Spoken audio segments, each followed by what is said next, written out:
Hello everyone, my name is Ehsan Yovari. We make intelligent occupancy sensor at adnovia that saves energy without compromise. A typical beautiful night at Waikiki Beach. But can you imagine how much it costs to light up the nightlife at Waikiki? We spoke with Sheraton Waikiki, one of potential customers, and we figured out their electric bill is $4 million. And that's only one customer. One of the leading causes of energy waste is poor management of lighting and climate control energy in unoccupied spaces. And of course, with wasted energy comes wasted money. It's $16 billion annually in the United States for such a simple task, turning the lights on and off. What's the problem here? We all know occupancy sensors exist, and they potentially can save up to 50% of that energy waste. But those sensors detect motion, not true human presence. When you walk into a room with any decent occupancy sensors, the light will turn on.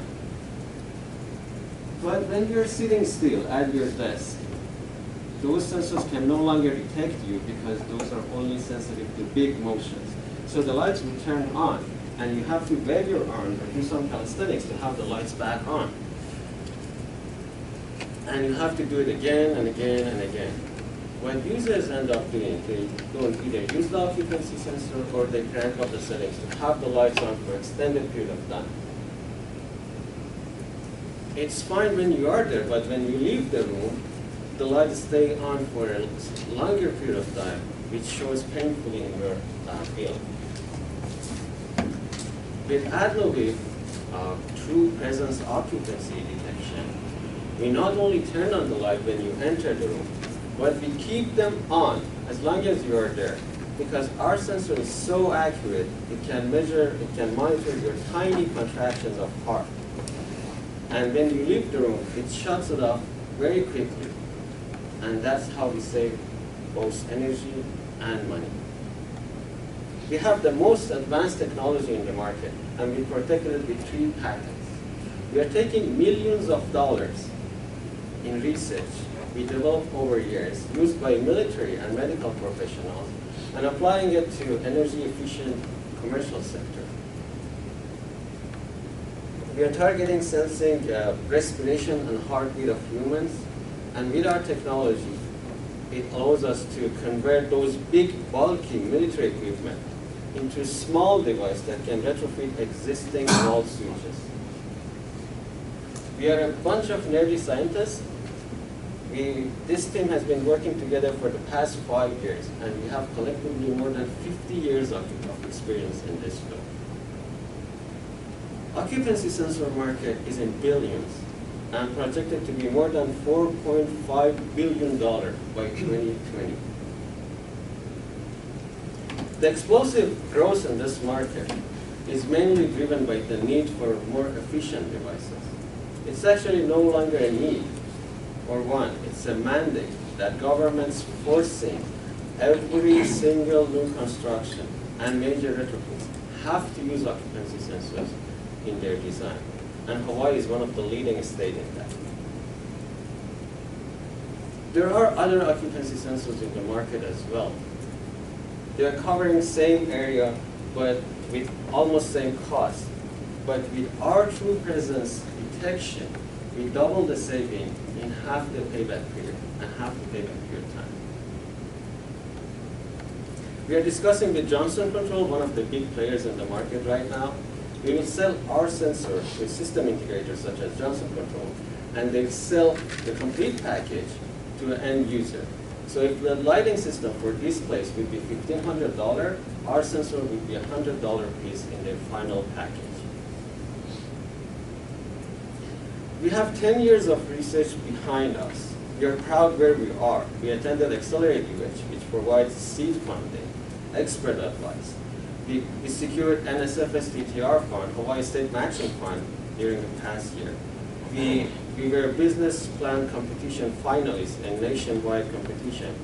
And we will continue to do our testing, and we anticipate to have commercial rollout by 2016. Big players in this market, such as Johnson Control, Honeywell, Tyco already showed interest in co-development gas. There's a lot of mergers and acquisitions in this market which excite us and our current investors. Honeywell got acquired Cyberberg for $130 million. Schneider Electric bought a Russian company in energy efficiency for $510 million. And we believe we exit this market with acquisition as well. So we are adnovia true presence occupancy detection, reducing the energy bill, lowering energy consumption, all from Hawaii. Thank you.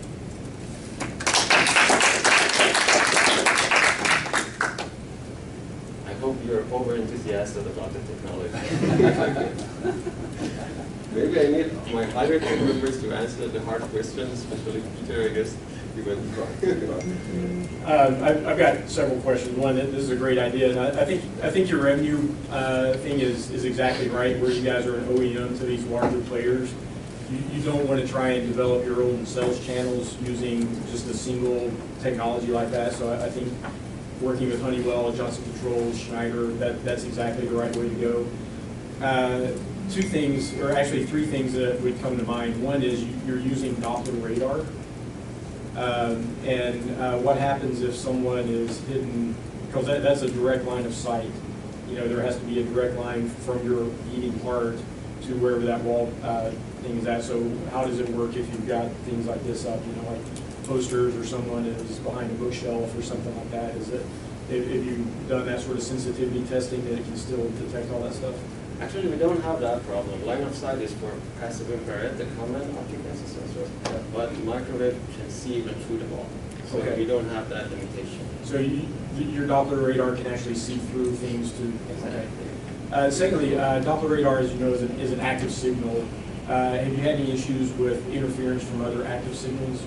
You know, or I'm thinking like people with pacemakers or implants or something like that. Is there any medical concerns or interactions with other electromagnetic activity? Right. We use some sort of detection called coherent detection. So it's really crucial. The same signal that is sent out comes back. The other signals that are coming back are not correlated. I'm not worried about your stuff. I'm worried about you interfering with other things. So we didn't have any problem with Wi-Fi, which is in the same band. We didn't extensively test that, but we have the Wi-Fi sources in our lab. We haven't tested for pacemakers or other signals. I mean, if those systems are working fine with existing Wi-Fi, so our signal would be, in terms of power, would be lower than Wi-Fi signals. Yeah, similar to Wi-Fi, but lower power. Okay. So it's going to, play with others the same way a Wi-Fi access point would. It's just actually at lower signal power. Okay, excellent. And then the third thing is, think bigger. If you can detect a beating heart over 500 square feet or whatever, there are lots of other things that you can use that for other than turning the lights off. So, what's the big rave now is that, you use a fingerprint to start your car or something like that. What about security systems that, everybody's got a very unique arrhythmia, very unique breathing patterns that is probably more unique than a fingerprint or even a retinal scan. So what kind of market would that open if you take that technology to something like, we're not just detecting a human, we're detecting you as a human, and then that can watch your car, your house, your computer, your other things. And so that's obviously not your most immediate concern, but I think if you start looking that way, your total addressable market for this kind of technology grows by orders of magnitude. Right. That's a really great point. And actually, we came across the need for counting people, especially for climate control systems. They only use CO2 sensors to estimate how many people are in the ballroom or in big areas to adjust the setting for the cooling system. And that has a very long lag. And if we can count people that our sensors showed a promising result that it can, that would be another market. And as you said, security is a big market too. Yeah. Great idea. Great. I mean, toilets and airports would be brilliant for it too. Water savings and other things like that would be another good. So, your energy cost and your ROI, is that based on Y-state energy costs? Or where is that? Is that $60 billion?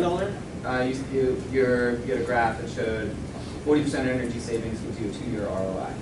Right? So is that based on Y energy costs or like a national average, or what's your cost per kilowatt that you're calculating now? This is a comparison to the way a typical occupancy sensor is working, right, with a standard delay time.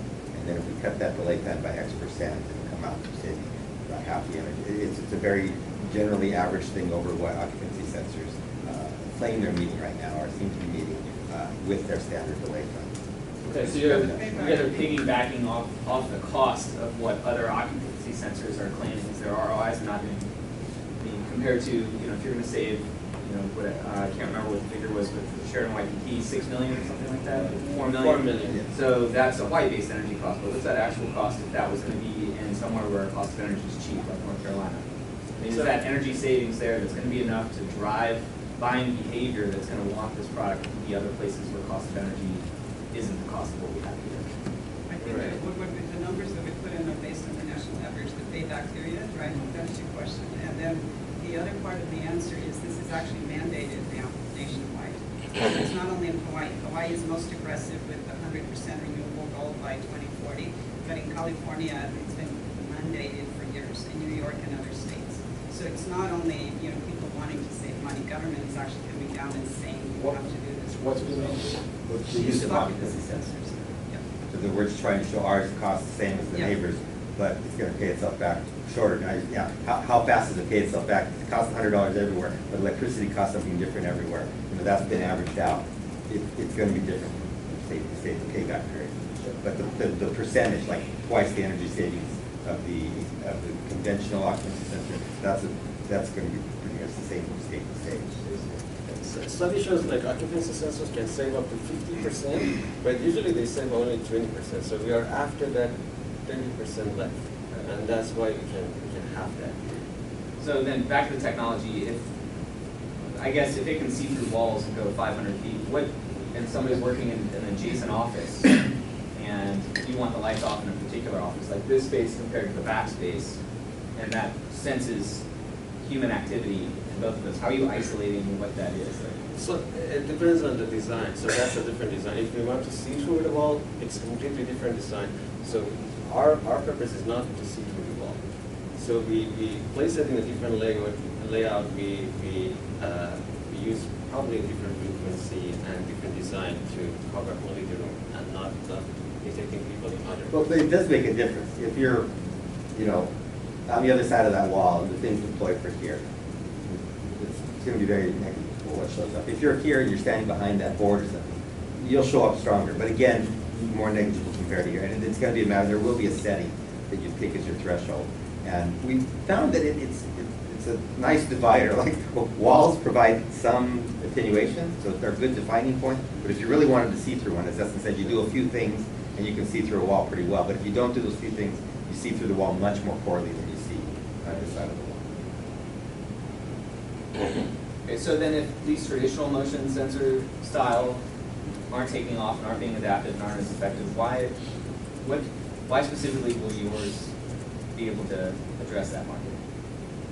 So just simply the ROI, it's better price, quicker return. I mean, why would I want to come to yours if some of the other because we can detect minor motion. Those sensors, when you're at your desk sitting still, they can't detect you anymore, and they turn off the light. We were talking to like one of the companies in this market a few days ago, and they're working for hotels, and they strictly use infrared sensor and walls and door sensors, door switches.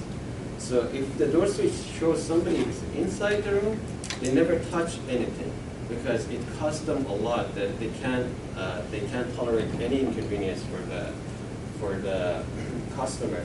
It makes sense in US because they usually have single travelers, usually one occupant is in the room.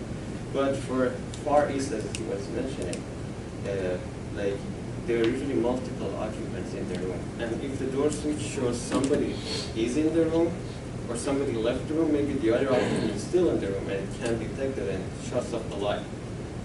So that's that minor detection that our sensor can it's so accurate it can measure your heart.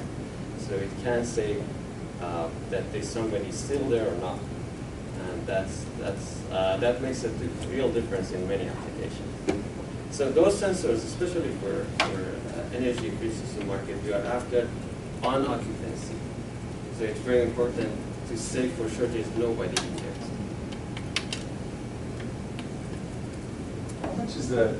How much is a competitor sensor? How much does that cost, one sensor?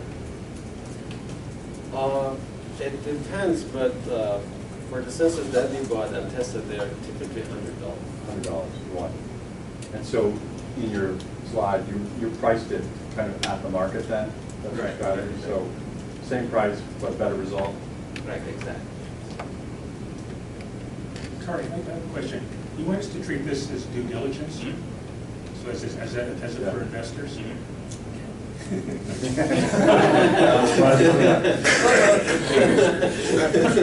As an over-enthusiastic. When we were watching your presentation yesterday, which is really well received, but there were a bunch of angel investors sitting together, and all of a sudden I heard one after another say, it's Kai Sensors, it's Kai Sensors, or actually Kai Medical, which put a lot of money in developing a remote heartbeat sensor for medical purposes, for remote monitoring of patients in these rooms. And local investors invested in it. One reason was because it was a spin-off from Dustin Shindo, who's probably one of our most successful, most well-known entrepreneurs in Hawaii, from Oku Scientific. So that was the first reaction was, oh, we've seen this before. And my reaction, I was listening to people around me, I had two reactions. One said, I said, oh, it's Hawana Medical, which is Oceanet down the hall. And Hawana Medical raised probably more than any other startup company in Hawaii. They're still in business, although nothing's happened for 10 years. They raised over $40 million for remote sensing of beds. Used, again, trying to figure out what's happening in a space that's far away. Kai Sensors thought that they could actually use their technology for a military, there might be a military or police use for it. And I suppose infrared, the artery, things like that. So for local investors, they're going to say, I sure wish you would talk to these other companies or compare what you're offering to these companies where we've already invested over $40 million and haven't seen anything come out of it other than every once in a while a refinancing or recapitalization, asking for more money or you're out. And then just recently, it seems that every energy pitch we see mentions Johnson Controls. And apparently Johnson Controls, what's a big company? I mean, it's one of the biggest. It's a $30 billion company. And apparently they have a very active program of acquiring other companies, as do the two you mentioned, Schneider and who's the other one, Schneider and Honeywell. Yeah. So again, from an investor standpoint, you have to show that you know the local investment field, and that these other companies have gone before you, and not much has come out of it. Now, I like yours for another reason, which I like, but I'm sorry to see. As soon as you put up the slide that said there are laws being passed and regulations, then I saw California, and I said, oh, of course, California, where they're going to require sensors in new construction. And we've also seen that if you're going to succeed in a lot of new technology, I know there's even like new finishes or new materials, the only way you're going to do it is get it into the building code. That architects and contractors, architects aren't going to spec it unless it's required. Now you would hope, and this is what a lot of the energy presentation showed, you would hope that it would make enough sense economically that a smart company would automatically see the advantage of this. But it turns out if you're going to make an impact on the marketplace, it almost has to be required. So those, So I said, again, that's hopeful to see that it goes to the building codes. Okay, now we see a big market opening up. But, again, you hate to see too many regulations, but that's the United States. Yeah, so those are our reaction, not just my reaction, but the reaction of other angel investors who were watching the presentation. Otherwise, you did a great job in presenting this technology, but they're saying, what's really different this time? Well, thank you very much for the great points. Actually, you have founders who work in Kai, maybe. Working for who? But We started the So- company that became Kai Sensors. Oh, okay. Yeah. So Okay. before they got rid of us. That technology, we started with military things, looking through the wall, counting people on the other side of the wall. Said, hey, here's a medical application. Didn't go that fast. It was like, there are applications all over. Which one do we choose? That's something we learned about here. Pick one, pick the minimum viable products, and go after that.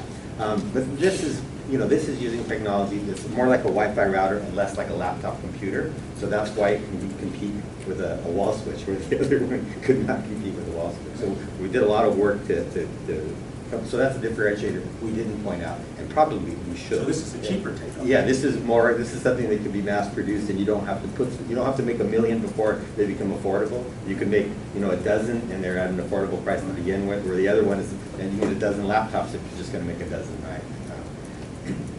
The application, we found one where the bar is right. There's no FDA approval here, and there's the bottom line is, we talk to people, and occupancy sensors, yeah, a great idea, maybe we'll get around to it, and then we say, yeah, but your electric bill, if it drops by, if we cut it by this much each year, it's gonna pay back this quickly. Then they start to look, oh, maybe we really do want to install something. So we've seen that that's an important part. All the other subtleties, convenience, whatever, they're a nice part of the story, but in the end, if you have to put in an occupancy sensor, law says so, and these will knock your electric bill down by 20, 30, 40, but whatever it is, that's when people listen to us. And we've learned that, again, through this cohort. We were out there asking people, thinking one thing, thinking it's convenience, thinking hotels who really don't want to upset their customers, so they don't push the controls very much, thinking that they're going to really appreciate convenience. It's not that. People, they just say, I have a budget, I can't be buying new switches because they're going to cut my electric bill in half? Oh, maybe I can buy new switches. That's what So I think it's very important, and I'm making an assumption here, so if I'm wrong, I apologize. Energy Savings Performance Contracting, ESPC, are you all familiar with that? Yes. Okay, Yeah. that is going to be your bread and butter, because what will happen is a Johnson Controls or a Honeywell or something like that, when they retrofit or commission a very large building, the majority of the time it's on ESPC. And so if your system can gather the data that, no kidding, here's the real data on a real life test case or real life customers or whatever, and then you run it through their ESPC model, you can actually show Honeywell how that improves their ESPC margins. And then also simultaneously use that if you want to develop your own sales channels, which would be a pain in the backside. But still, that would be your selling point, is here's how much we change it by. And you might even want to consider your own ESPC model on a much smaller scale as a way to attract more people, because not everybody's going to have the CapEx to install 50, 60 of these sensors, even though they only might be $100. Yeah. Develop your own ESPC revenue recognition model, but you got to have the data to do that. Yeah. Right now, we're looking to make some small steps in this direction. We've talked to some companies about taking their sensors, taking ours, putting them into a test case environment. Don't even do that. Just do it baseline with no sensors and no sensor. Yeah. Well, the thing is, I want to see, here's a room. I don't know what's turning lights on or off, but we're recording the data from a conventional sensor, from our sensor. And we can look back and say you would have saved this much with this sensor A, you would have saved this much with B, you would have saved this much with sensor C. Every scenario is very different, so we're kind of just averaging things right now when we give our numbers. But so in that case, anecdotes are not as useful as broader estimate. On the other hand, we don't have anecdotes. We'd really like to have anecdotes that show here's a conventional sensor. That's what we. I think the other data point that'd be really good to differentiate yourself is basically you're talking about false positives and false negatives. Right. Is to be able to show that your technology decreases the type 1 and type 2 errors. Yeah. Yeah, we talked to Honeywell actually a couple of days ago. Ingram is now part of Honeywell, so we talked to their CTO. And essentially, he seems to be interested in having our sensors tested at their facility. What he told us is just installing the sensor in a facility and looking at the energy bill before and after is not really a good test, because they have done that and they come with negative results. Because what happens is the occupancy pattern changes, weather changes, and then the energy use fluctuates. So he said to get that data reliably, you have to do a testing over many, many rooms over many, many months, right, to get anything that makes sense. But what he said, what you do instead is just like what you mentioned, looking for testing for false positives and false negatives. So that's what they do at their facility, and they have those protocols developed. So what we want to do is essentially build about like half a dozen sensors and then send it over to them and have them tested. So that's going to be our third-party delegation. And I think that's a lot more powerful test than us trying to put it in a facility somewhere and then trying to interpret energy data, right? Honeywell says this works. We're done, right, essentially with the concept. Right? So that's what we're after, yeah. That seems like a good course. It raised the concern, because I'm a very paranoid person. That Yes, had to yes, do it with the does. strength of your IP. Yes. Because if I were them, that would be an excellent way for me to figure out whether I To could open the build my own box, right, solution. yeah. Well, the answer Right. to that is we're going to be physically there and make sure they don't open the boxes, right? Well, I'm not. Yeah, I mean, I wasn't thinking about it so tactically though about what you're actually doing. I was thinking more generally, Right. about the strength of your IP portfolio and whether it can withstand the pressure of these big companies who are in this space over time. It's a big concern for us too, because, really, if I had a lot of money, I can do this probably, I can come up with another way to do this, right? And we've noticed that people are asking us, Tyco and such, about the details of what we're doing. And we can see they're not talking about how to acquire us right now. They're talking about, how can we do this? Right. If they really take it serious, well, because now that's a guy in research Right. at GE or Tyco, right? He doesn't have a big voice yet, but like, if he sells his case well, they may invest and try to go around us. So we need to look like, we're going to move fast. We've got something now.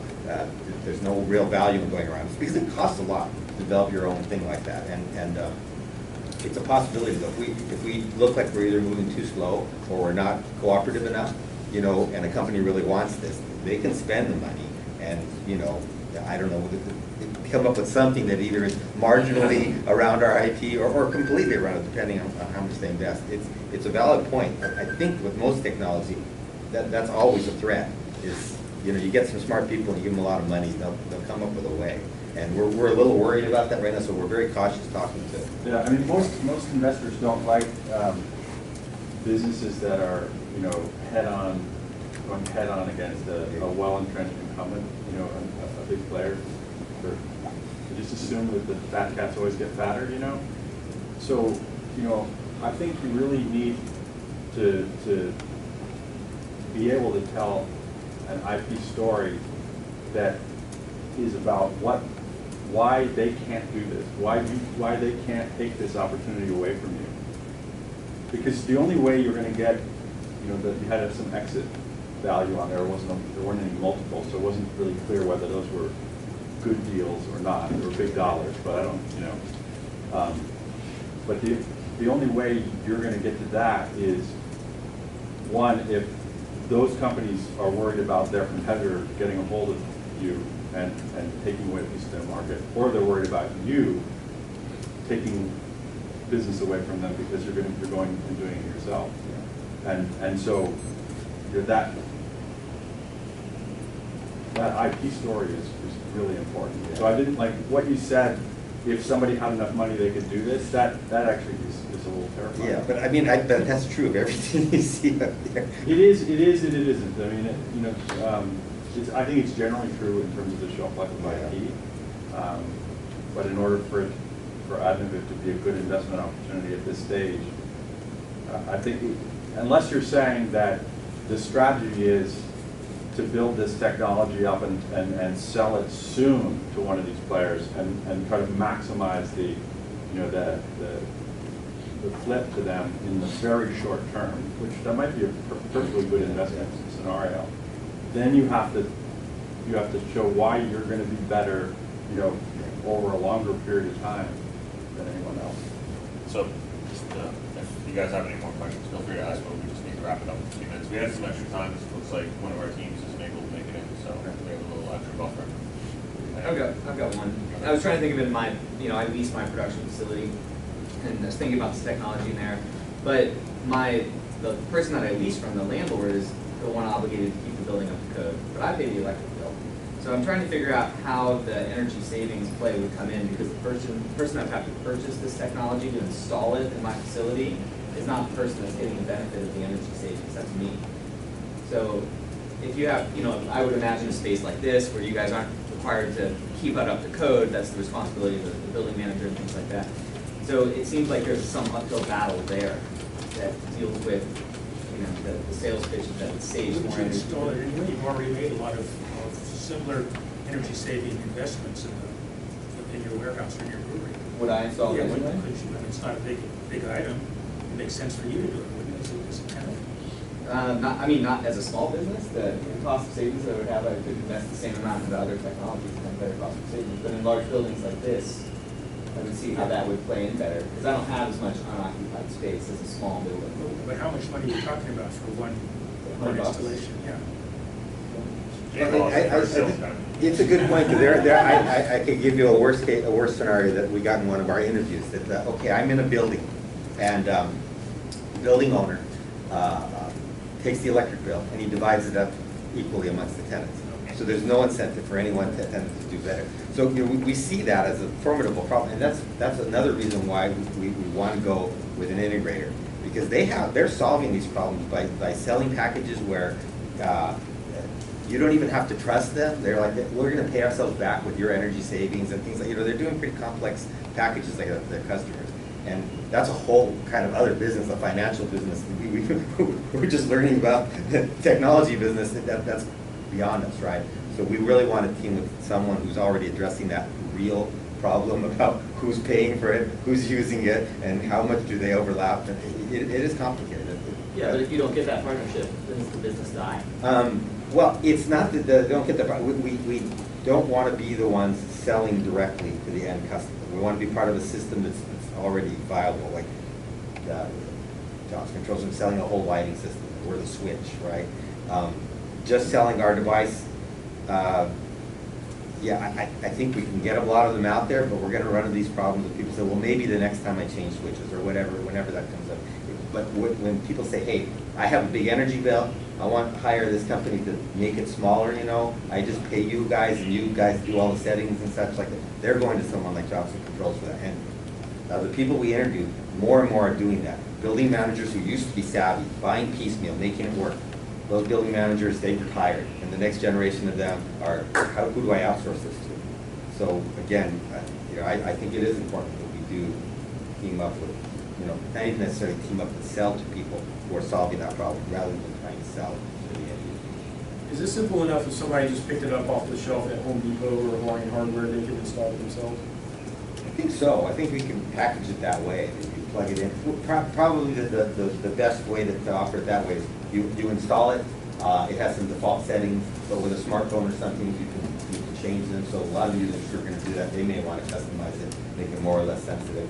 And what's nice is just a little while ago, if you wanted that, you had to include a touchpad and some I/O display of some kind to make that happen. Nowadays, you can sell a product saying like if you need to interact with it, website or smartphone app, so we don't have to include the cost of the smartphone in the box. But it could go that way. I just think that if we're doing that, we'll get a lot of early adopter sort of people trying these things out. And I look at go on Amazon, look at their thermostats and things that you control with your smartphone, and they sound like great ideas. And then you read the reviews of people using them, and they're really mixed and it doesn't sound like and they're expensive compared to their use. So it doesn't sound like any of these have really found a magic formula, and they're not even trying to do smart sensing. They're just giving you that control by being able to make it turn on and off when you want and such. I think it's a hard sell that way.